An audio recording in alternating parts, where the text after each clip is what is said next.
Good evening, ladies and gentlemen, and welcome to Missing People's first ever virtual Night of Light. As a long-standing patron of Missing People, I'm very pleased to be with you here this evening. It's a very special night, and it's very proud for me to use every opportunity that I can to talk about the work of this amazing charity and the work it does across the United Kingdom. In fact, this charity remains the only one in the United Kingdom that focuses solely on the issue of those missing or those missing a loved one. My involvement with Missing People began over 25 years ago when the charity was created by Mary Asprey and her sister Janet Newman. And while huge strides have been made around the issue of missing since that time, the number of people seeing this as their only option remains astonishingly high. In 2020, that number was, would you believe it, 176,000. That's truly shocking. The reasons people go missing are complex, but no one saw what was coming when, nearly a year ago tonight, the country went into its first lockdown and the COVID-19 pandemic took hold. As you just saw in the video, Missing People received hundreds of calls as the reasons for missing due to COVID-19 suddenly became far more complicated. Calls came from those infected, afraid of putting loved ones at risk, sudden loss of income creating financial hardships that were too difficult to face, those under lockdown in homes where they were vulnerable and at risk of harm, and others whose mental health was negatively affected, and of course by the COVID lockdown. And the list goes on and on and on.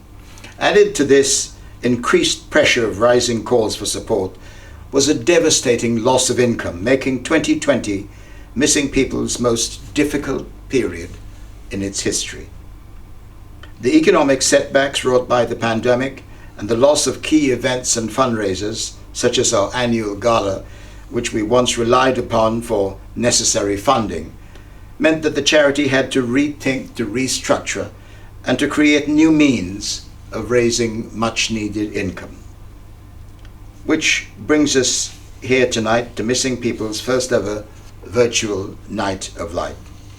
So, and I hardly think it needs stressing, but the hard work of missing people requires a fair amount of money to keep the charity going. In fact, we need lots of it. So tonight, as you're watching, please give as generously as you can to ensure that every missing person is found safe and well, and that the important work of missing people continues for those who desperately need this lifeline that only this charity can provide. So, from all of us here, stay safe, and thank you so much for joining us tonight.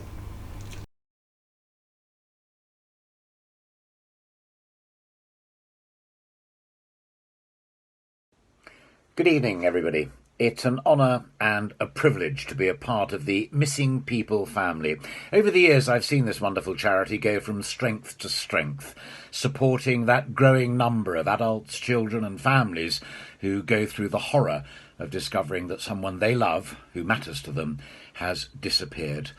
Just imagine that nightmare. Well, as we're gathered here tonight, many people will be going through precisely that at the moment. And underlying it all is the real nightmare of who do you turn to? Well, the answer to that is the Missing People Helpline folk, or as I prefer to call them, the Missing People Helpline heroes. Just think of the character that is required to take on board those fears, those panics, those nightmares that folk are suddenly discovering. It takes real courage, it takes focus, and it takes a strength of purpose to stay calm and give the right supportive answers and to give hope. They really are at the pounding heart of everything that we do, and people who can do that, well, in my view, they are real heroes. So it gives me enormous pleasure now to hand over to some of the folk from the Missing People Helpline, my and your helpline heroes. Give them ear and give them hope. Thank you so much.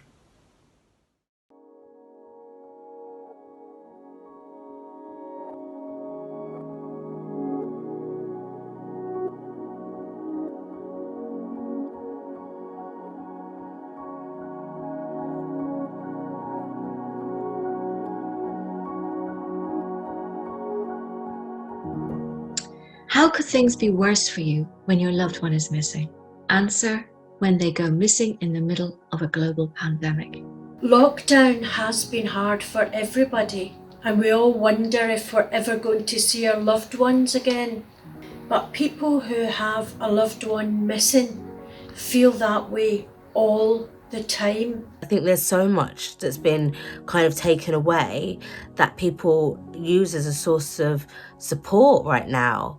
And I think that's been the big impact. And I'm really proud that as Missing People, we've been able to respond and create a social space for families to meet once a week, to think actually we need to be here in this time because there's going to be so much worries for them.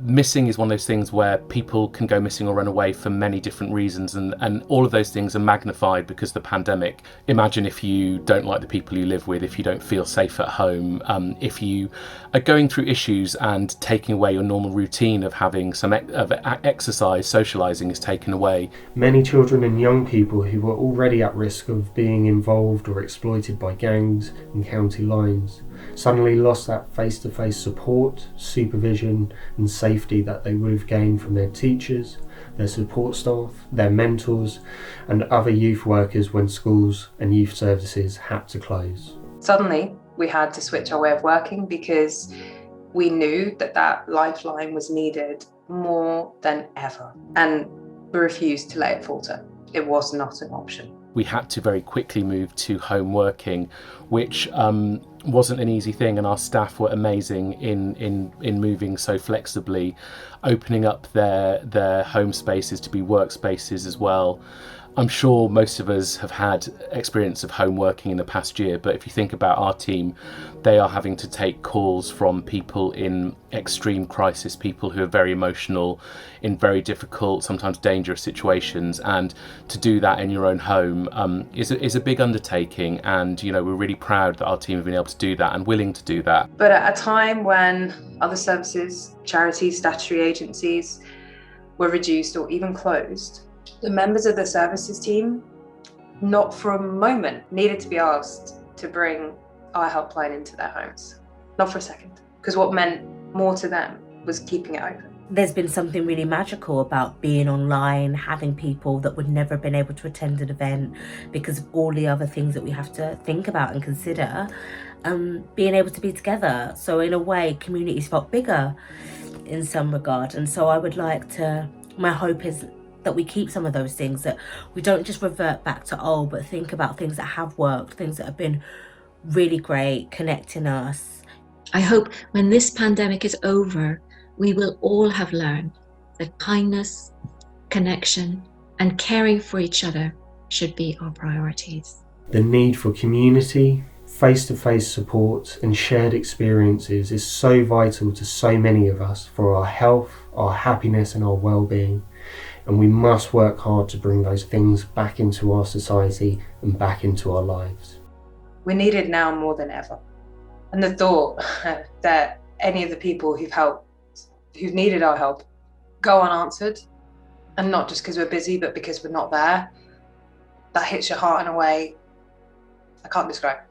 But when you work on a helpline and you hear a human voice and they're telling you the most personal, traumatic things, there's something really special about a connection like that.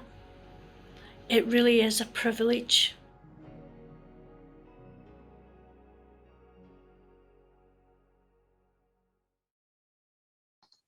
Good evening, everyone, and thank you for joining us tonight. It's a privilege and a pleasure to welcome you to our first ever virtual Night of Light and to hear from some of our helpline heroes.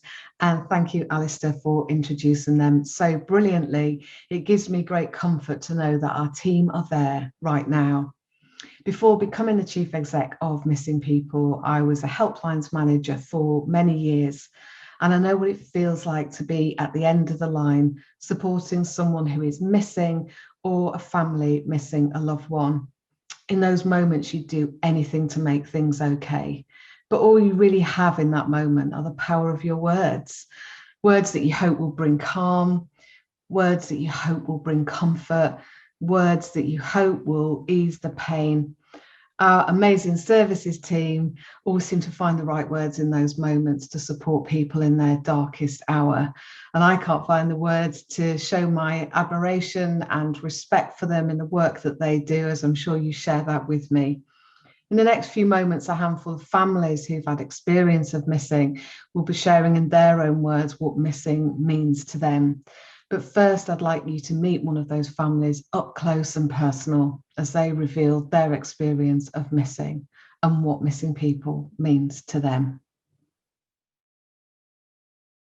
It's like somebody's kicked you in your stomach and winded you and you can't get up again. It's like somebody's got a hold of your heart and it's squeezing it so you can't breathe.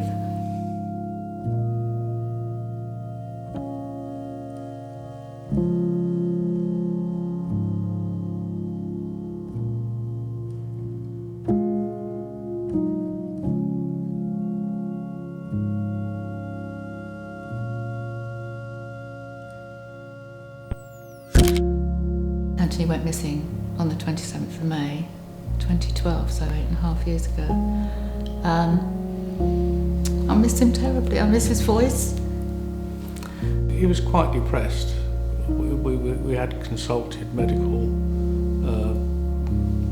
advice. With Rob's dad, he was almost like a confidant to Anthony, and I think when he passed away, it had a very profound effect on him. The funeral was on the Monday. On the Sunday, he went out saying he might stay out overnight. The funeral came, Anthony hadn't returned, and we retraced what steps we could after that. But no sign of his phone was found, and obviously we still try and ring it time to time, but it doesn't ring anymore.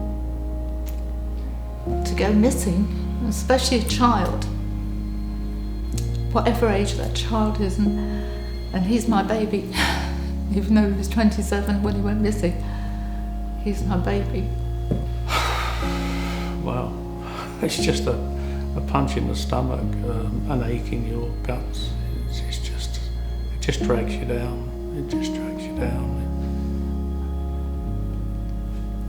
It just hurts. It hurts.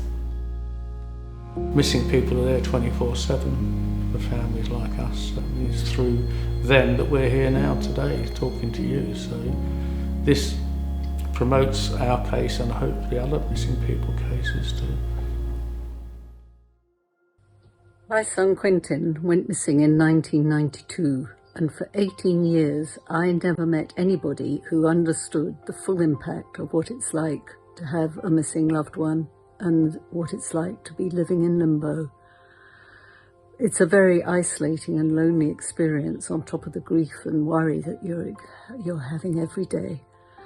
As soon as I got in touch with missing people, I was assigned a caseworker, someone I could talk to at any time of the day and night. And also I received a lot of ongoing support in my search for Quentin as I was living in England and he was missing in New Zealand. Over the years, I've built up a really good circle of friends, both for staff and fellow family members in missing people, and without them, my life would be a lot darker, a lot lonelier, and a lot more difficult. Thank you, missing people, for always being there. My son went missing in 1996. When he went missing, I didn't know where to turn. I had no idea what to do, who to call, how to deal with this, how to comprehend it.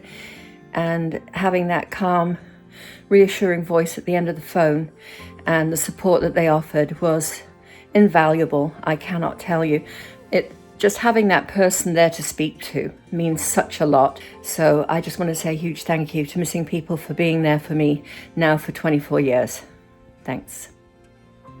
My mum Sandra was missing for a month in 2013 before we found her body. It was the worst month of my life. It was incredibly isolating, particularly at that time in my late 20s when most people I knew hadn't experienced any sort of loss, let alone an ambiguous loss like someone going missing.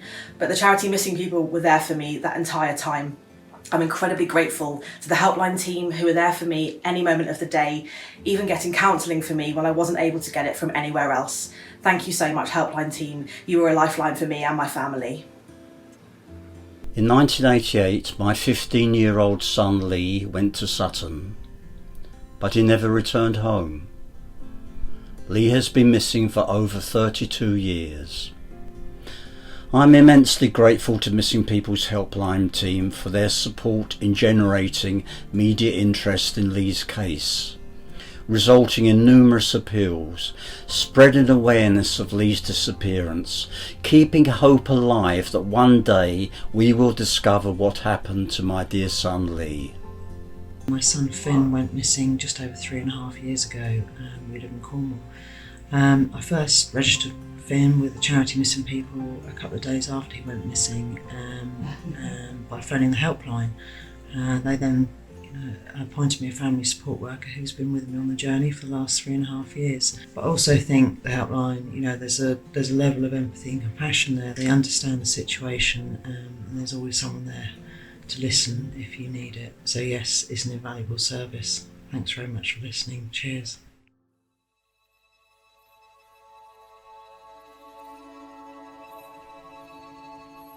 I'm here waiting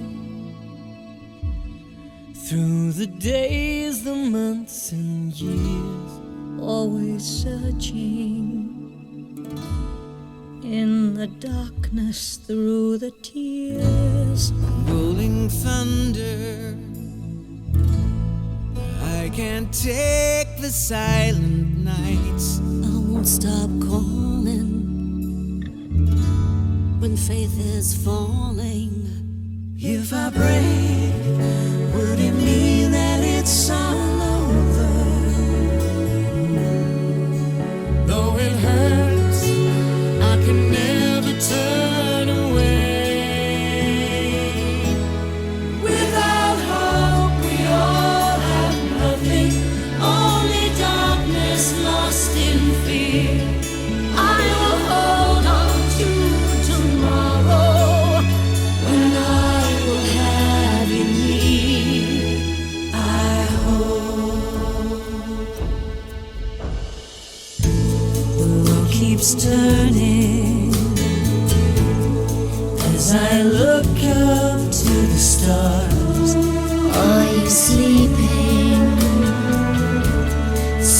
sleeping safely where you are.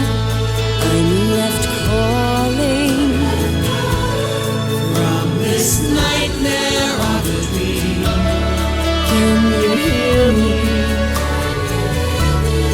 Turning whispers to a scream. Nothing can make me stronger.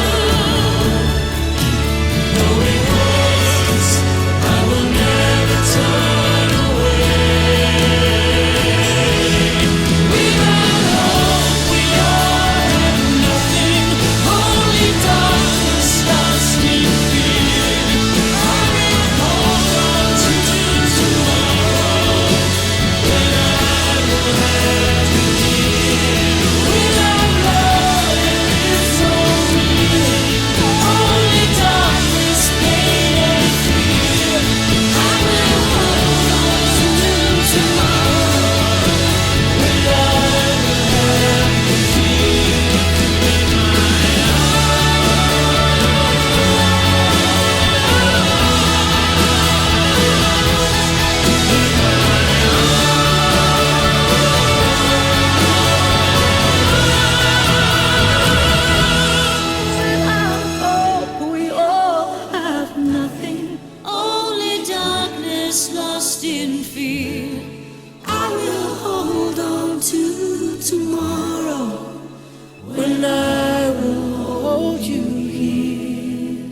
I will.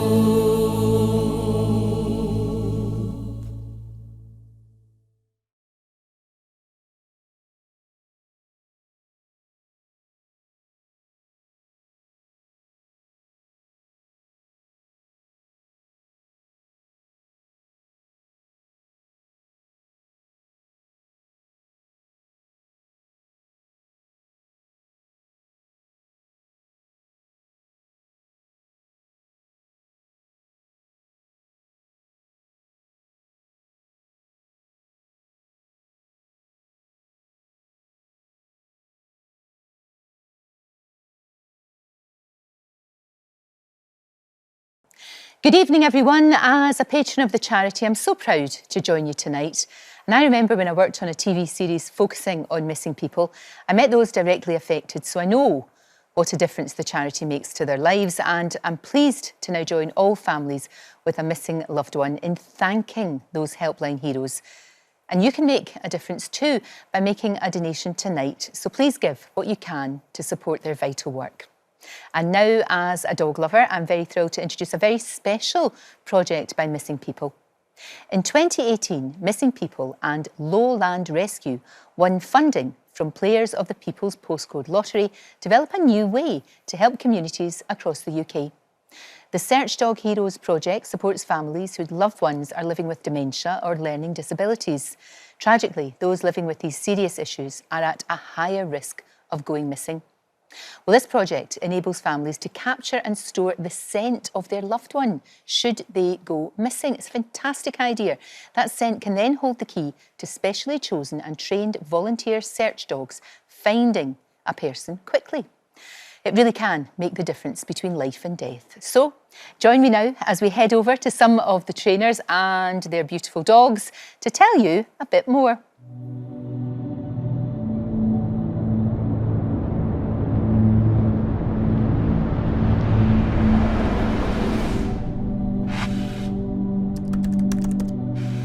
The Search Dog Hero project is a project that was set up in partnership with Missing People, and that was to find and train a number of dogs to do a specific skill set for search and rescue, which is called trailing. They will follow the scent of a specific person, so if a person's gone missing, for example, the dog can take the scent of that person from an item of clothing and can then follow the trail of where that person has gone from. I very much enjoy doing it. Hush will be my 5th search and rescue dog, but he is the first dog that I'm training as part of the Dream Fund that's enabled us to particularly hone this particular skill.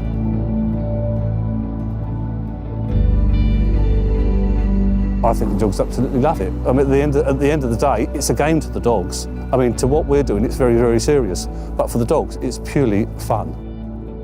There's a great sense of reward from being able to go and look for somebody who's particularly vulnerable.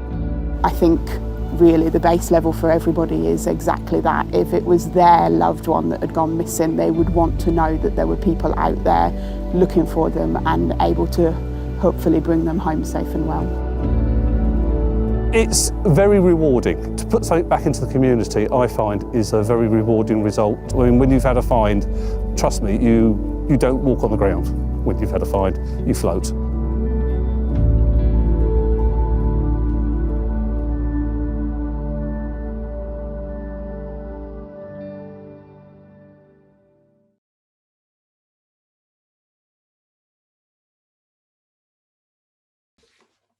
Hello everyone, I'm Nicky Campbell, and it is a real privilege to introduce the first ever virtual fundraiser for missing people. And it's a privilege to have been involved with the charity in some small way as one of the hosts of What Long Lost Family. I've spoken to some of the families who missing people has been supporting. Now, as ever, we need the funds. We need the support. We need the wherewithal. So if you haven't already, please donate generously if you can, or as generously as you can. Tonight, you have met some of their heroic services staff and a few of the families who lean on them for emotional support while dealing with the trauma of having a loved one go missing. And my heart, of course, and all our hearts go out to them. But I'm here to introduce another facet of missing people's vital work that perhaps you are unaware of, the Lost Contact Tracing Service. Now, this free service helps to reconnect relatives who have lost touch with one another. So it's right at the heart of what we do on Long Lost Family. Now, the reasons for families becoming estranged are many, and they are complex, of course. But this is a fantastic service. They've got somewhere to turn. They've got people to help them. They've got people to advise them and give them emotional support as well when they want to make that reconnection, but have absolutely no idea how to go about it or where to begin. So here to tell you more is Missing People's Lost Contact Tracing Services Supervisor, Kirsty Hillman.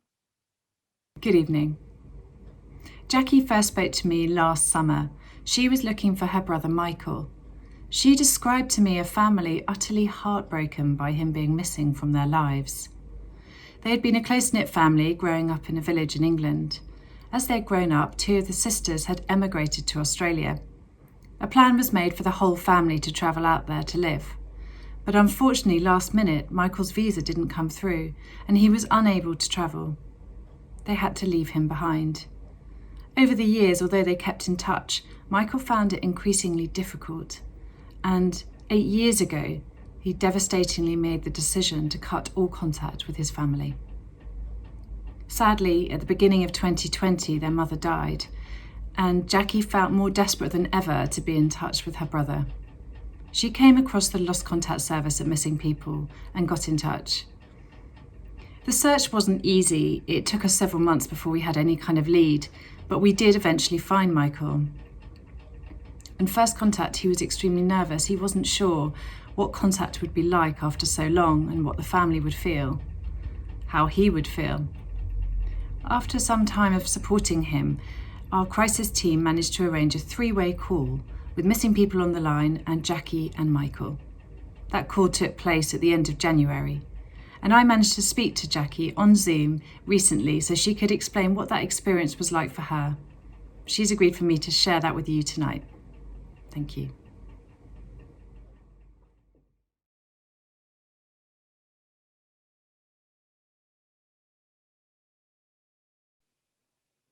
It was very emotional. We were both very emotional, and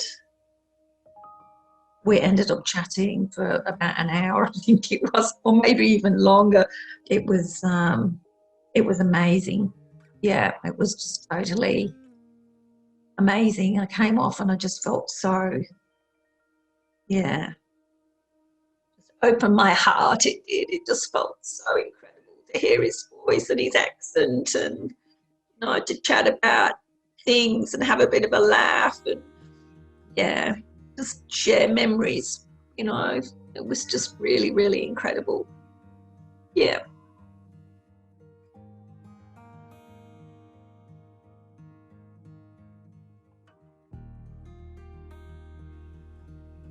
Definitely, I would definitely recommend it. I mean, I just went online and Googled to try and find, someone that could help us to find Michael. And we came across, this organisation. And honestly, from the minute, from the first email I have just received, everybody has just been so supportive and wonderful and empathic and understanding. And, there's never been I've never felt any judgment, or I know it's been incredible and patient, just kind of getting on with what, particularly with COVID and everything, what must just be so difficult at the moment. Through everything from the trying to find him, to the finding him, to the phone calls, to the follow-up afterwards. It's been really extraordinary having contact with him again. Yeah, and getting my head wrapped around that, it just makes you realise how important your family is. And yeah, they're definitely worth it. Definitely.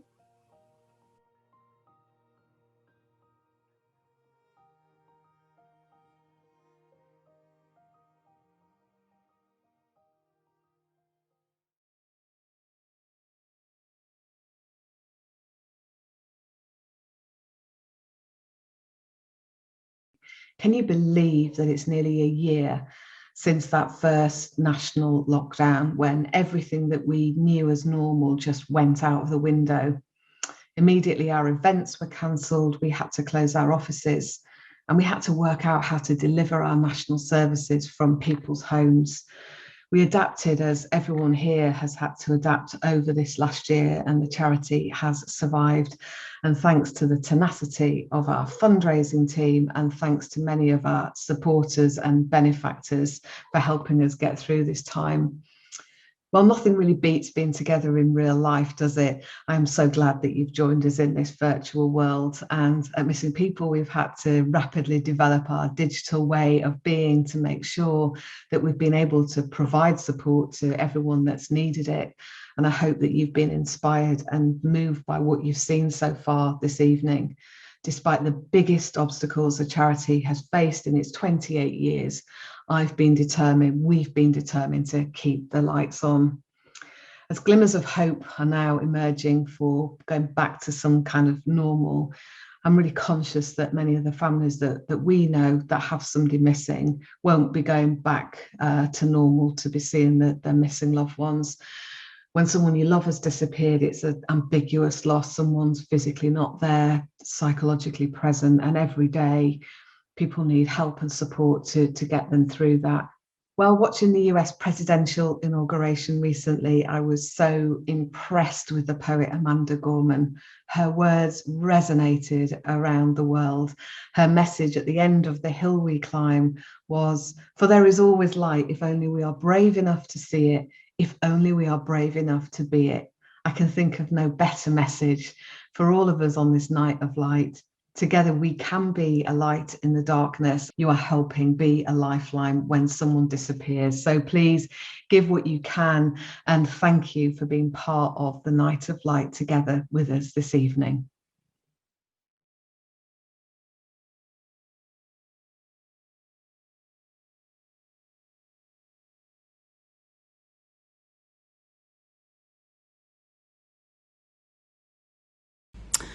Hello everybody. Right, okay, this is actually a really sad message. You may remember that right at the beginning of lockdown, my daughter Maddie's friend Owen Harding, who was just 16 at the time, he's turned 17 now, during lockdown, went missing. And huge efforts have been made, but he hasn't been found as yet. And I don't know Owen, I've never met Owen. He's a friend of my daughter's, but just from a mother's perspective, I found the whole thing totally heartbreaking. And in fact, now I'm working with missing people because I had no idea how many people go missing every year, and the horrendous impact that has on family and friends. Again, I'm just welling up because just totally from a mother's point of view, as I say, I don't know Owen, and I've never met his family.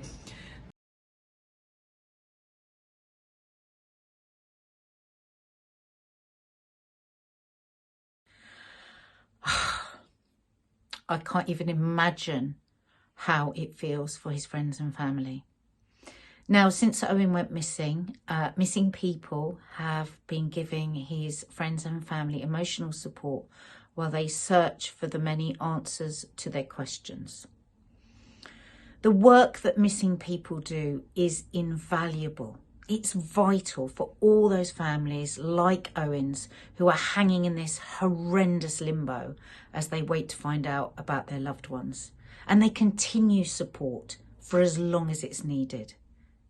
I really, really am reaching out to you and asking you to donate whatever you can to help them continue on with this work.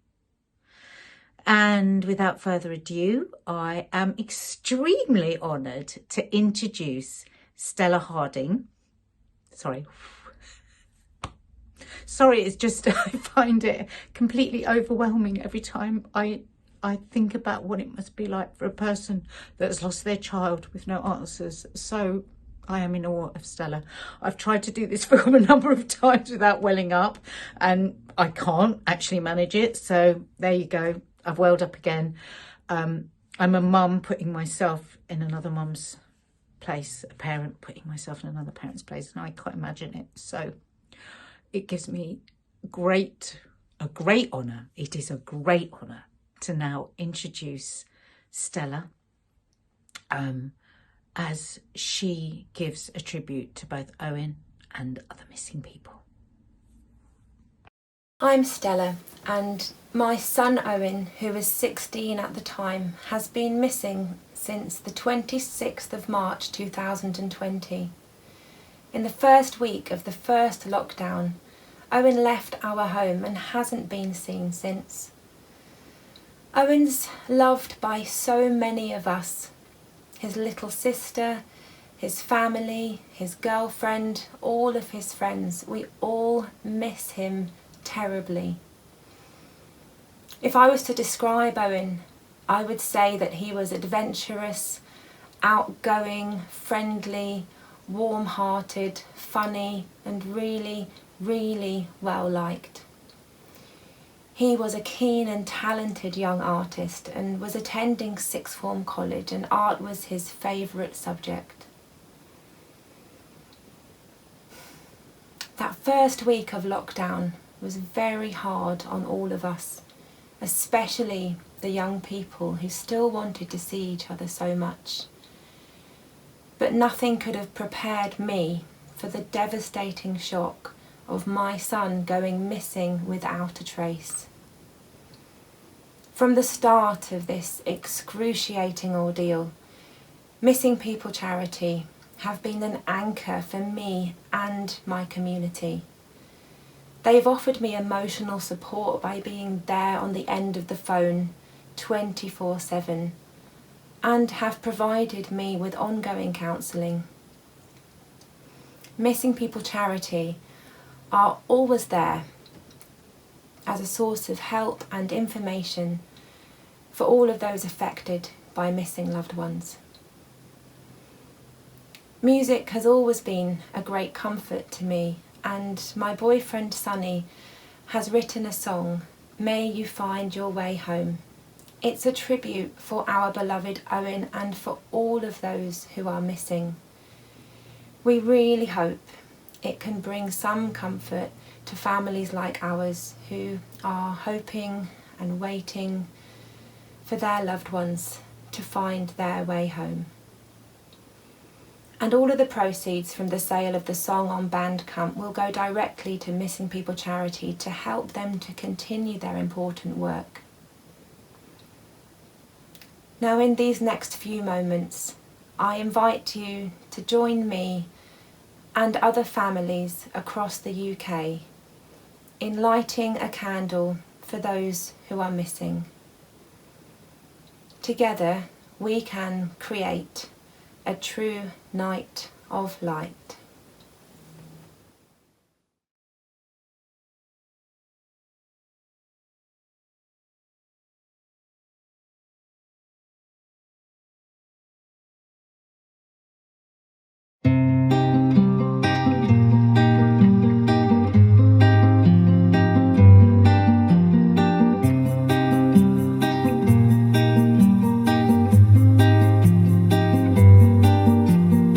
Searching high, searching low, nobody knows where did you go. You left a hole that can never be filled by the teardrops that we have spilled. Maybe we'll see you on the blue road. When that will be, nobody knows. Until then we'll be singing your songs, so you know in our hearts you belong. Carry these prayers and these songs on the breeze. From the cliff tops way out to sea, may you find your way home. May you find your way home. Moon comes up, tides ebb and flow. Sun goes down as the fire starts to glow.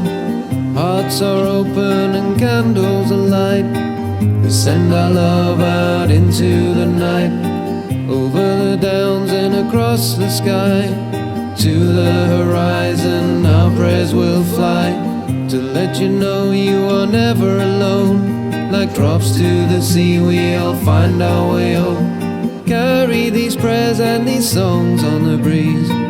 From the cliff tops way out to sea, may you find your way home.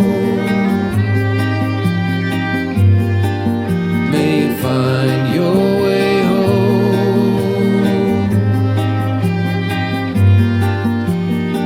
Calling the sun, calling the moon, lifting the songs, playing the tunes. Calling the fire and calling the stars, to bring you our love wherever you are. We open our hearts and the tears start to flow, lighting candles to let you know that we're thinking of you wherever you are. Are you on your way back to the stars? Are you on your way back to the stars?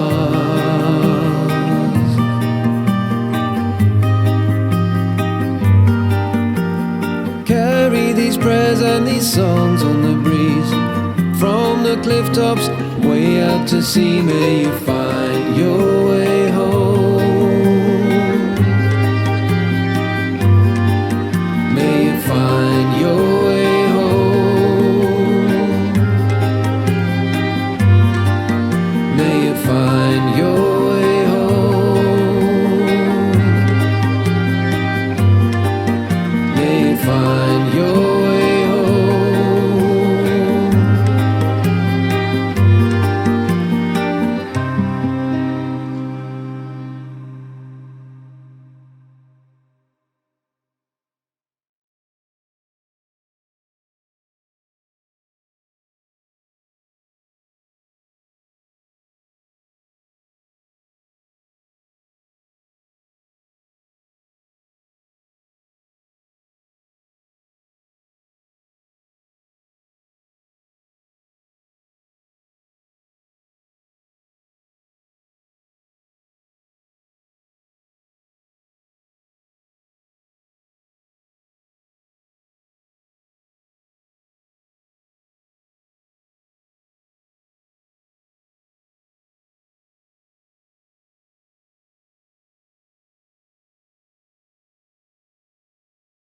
I hope tonight's given you a real insight into the world of missing and the work of the charity. Thanks to our co-hosts this evening, to Sir Trevor MacDonald, to Alistair Stewart, to Nikki Campbell, to Lorraine Kelly and Nadia Suala. A heartfelt thank you to Rob and Julie Stammers and to Stella Harding and all of the families that speak so courageously about something that's so painful. I'd also like to thank our corporate supporters, to HG Capital, to LexisNexis Risk Solutions, to the People's Postcode Lottery for their contribution towards many of the films and their words this evening. And thanks to our long-standing supporters for being with us through this, to Stephen and Mandy, Paul and Selena, Paul and Jane, Richie and Anna, Stuart, Tom, Richard and Leslie Lockwood, and Matthew and Claire. As well as a big thanks to our trustees, our fundraising and young professionals board, our leading lights, and the people, individuals and businesses that support us throughout the year. I know with friends like you as supporters of the charity that Missing People is in good hands. And for that, I'm truly grateful. Thank you and have a good rest of the evening.